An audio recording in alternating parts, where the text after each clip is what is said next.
किसी एक संत ने इस जगत के अंदर अगर आत्मज्ञान या तो सत्य को फैलाने की कोशिश की, आप किसी भी संत की एक ऑटोबायोग्राफी पढ़ो, विरोध विरोध विरोध विरोध विरोध विरोध, चारों ओर से विरोध, बदनामी, खींचातानी, रोक टोक, उसके बावजूद उस संत ने एक सत्य ज्ञान जगत में दिया। चाहे बुद्ध हो, चाहे महावीर हो, चाहे कृष्ण हो, चाहे राम हो, चाहे जीसस हो, कोई भी क्यों ना हो, सबको एक स्ट्रगल से गुजरना पड़ा, पर उन्होंने कुछ अच्छी बातें दुनिया को दे के गए।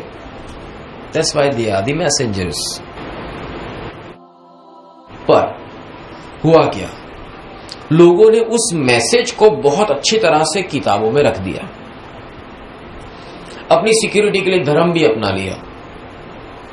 देखो दुनिया क्या करती है, उस किताबों को ले आते हैं, उस मूर्तियों को ले आते हैं, अपने घर में अच्छी तरह से सजा देते हैं, उस ग्रंथों को भी, आध्यात्मिक ग्रंथों को भी अपने पास ले आते हैं, उसको भी अच्छी तरह से बहुत शान और शौकत के साथ सजा कर रखते हैं, पर वर्तन में कोई नहीं आएगा।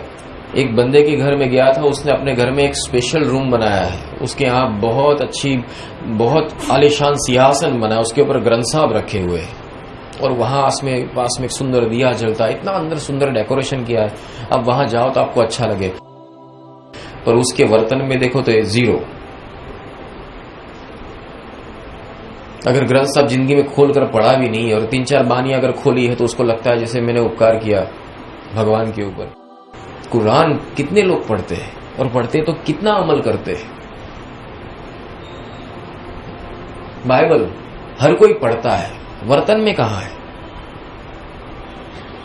पढ़ते हैं तो भी मस्ती मजाक होता है। ब्राह्मणों को भी देखो, जब स्तोत्र का उच्चारण करते हैं अंदर अंदर मस्ती मजाक चलता है। समझ कहां है, हर कोई पढ़ता है बिना समझ, उसको मालूम ही नहीं मैं क्या पढ़ रहा हूं।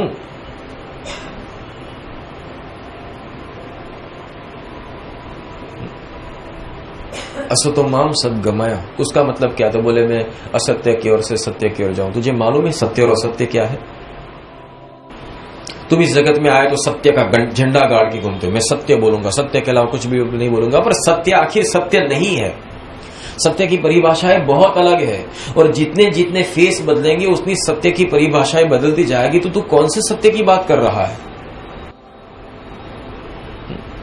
अगर सत्य आखिर एक ही सत्य होता तो कृष्ण युधिष्ठिर को नरोवा कुंजरोवा न कहते।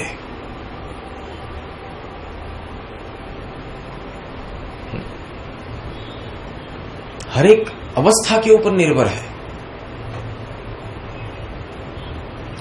और किताबों की बातों को तुम फॉलो बहुत दृढ़ता से कर सकते हो।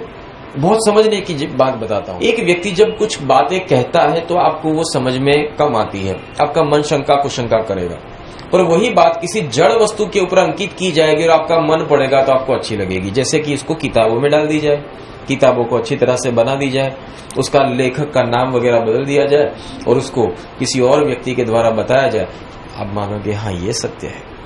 किसने ये किताब लिखी? बोले आर्द्र दृष्टि मुनि थे। अच्छा, उन्होंने लिखी, लाओ लेके आओ। उसको मालूम नहीं आर्द्र दृष्टि कौन थे, नाम रख दिया, अच्छा लगा।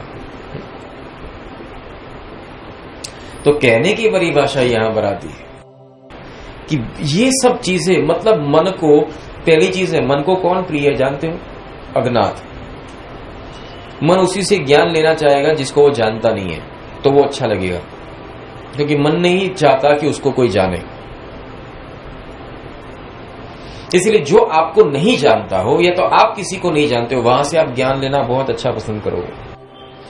दूसरी बात है मन, जहां से ज्ञान मिलता है, बहुत समझने की बात है, जहां से ज्ञान मिलता है उसके अलावा पूरी दुनिया उसका फेवर आप करोगे, पर जहां से ज्ञान मिलता है वहां का फेवर आप कभी नहीं करोगे।